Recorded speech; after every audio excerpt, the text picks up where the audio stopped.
I want to talk to you a little bit about the death of Clapter. It is finally happening.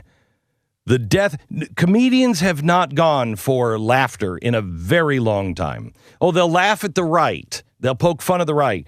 But because of political correctness, they would never poke fun at the left. And now they've just gone for Clapter.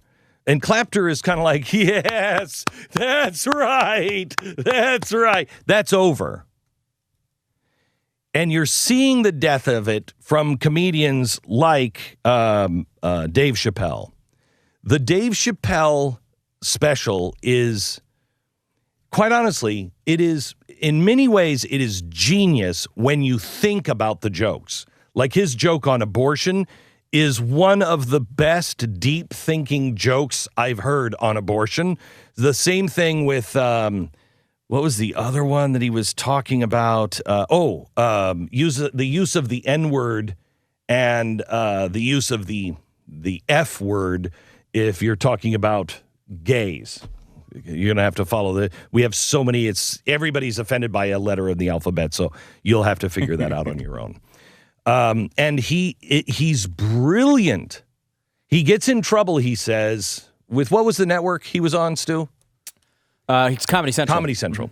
And he gets in trouble. He uses the N-word all the time. All the time. And he gets called up because he uses the F word to describe someone who is gay. Have we all figured that out now? And he's told, you can't say that. I'm pretty sure the F word is now Fredo, if I remember the last couple of weeks correctly. That's for Italians. Okay. Mm-hmm. So if you're describing Italians and you use the F word, that's Fredo. If you're describing homosexuals and you use the F word, that's another word that we can't say. And then there's another F word, the traditional F word you also can't say. That's the old-timey one, and that one actually is okay unless you're on broadcast television or radio as we are now. Got it, okay. But in like social situations, in public, near babies, in first grade class, apparently that's totally cool now for everyone to drop. Okay, so he says, so I'm called in the office and I'm told I can't use that word.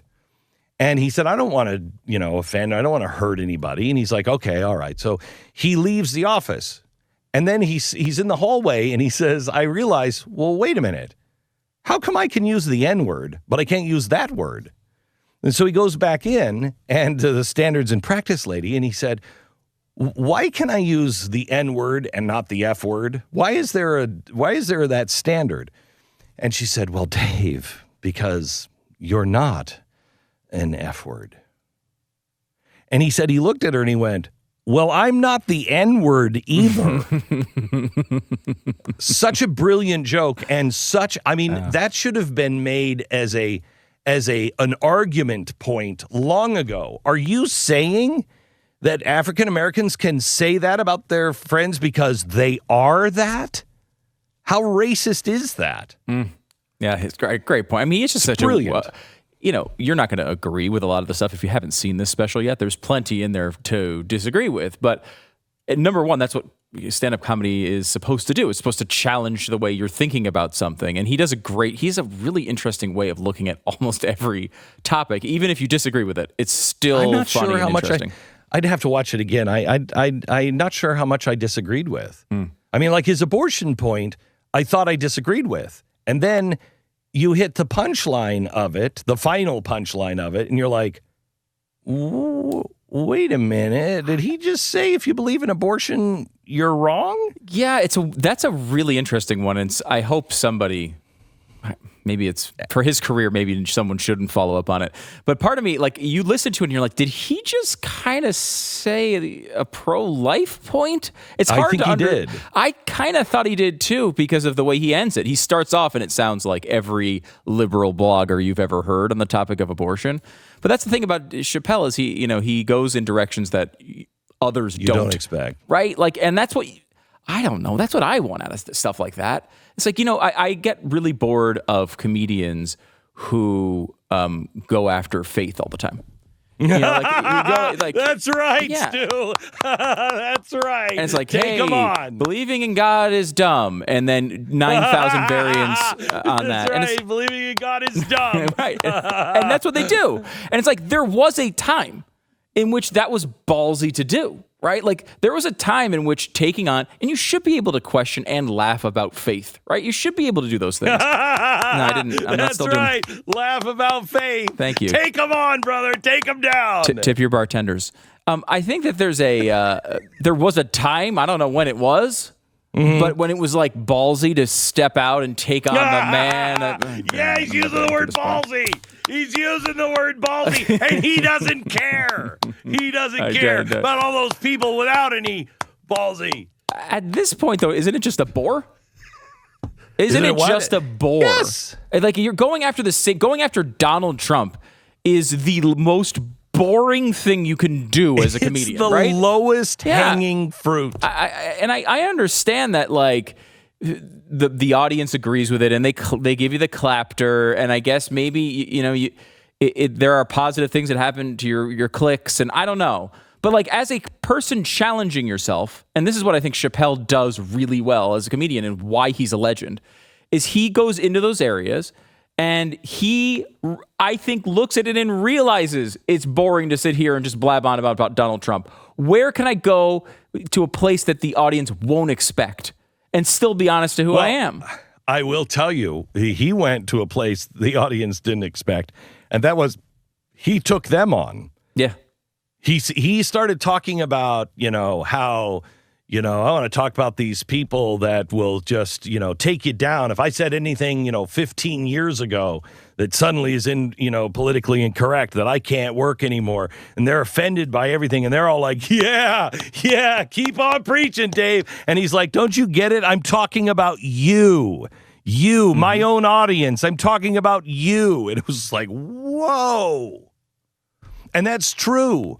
All of us have a tribe of friends or a group of friends, Facebook fans, whatever, that are all like, yeah, take them on. You're like, no, it's you. I'm talking about you too. You're included in this.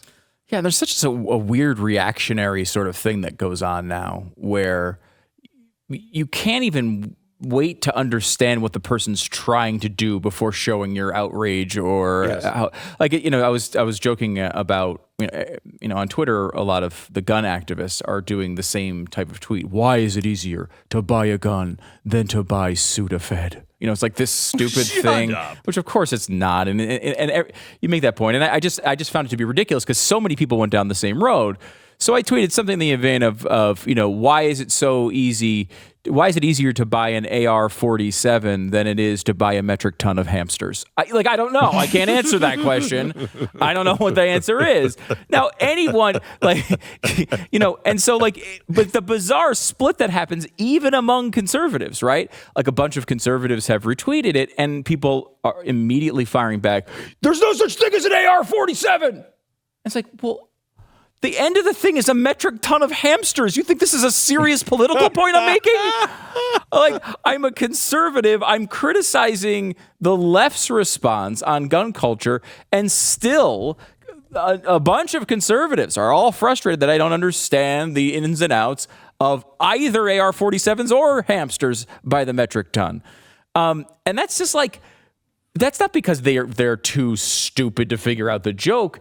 It's that we don't even take the time to think for a second what could actually be occurring in front of our eyes before we react negatively to it. If people would just take the time, they would come to the real point that a metric ton of hamsters, are they all safe? How is the comfort level of the hamster at the bottom of the pile? Thank you. Is he still alive? Mm-hmm. And you'll see how much Stu just hates all life. And that's why he's a gun owner.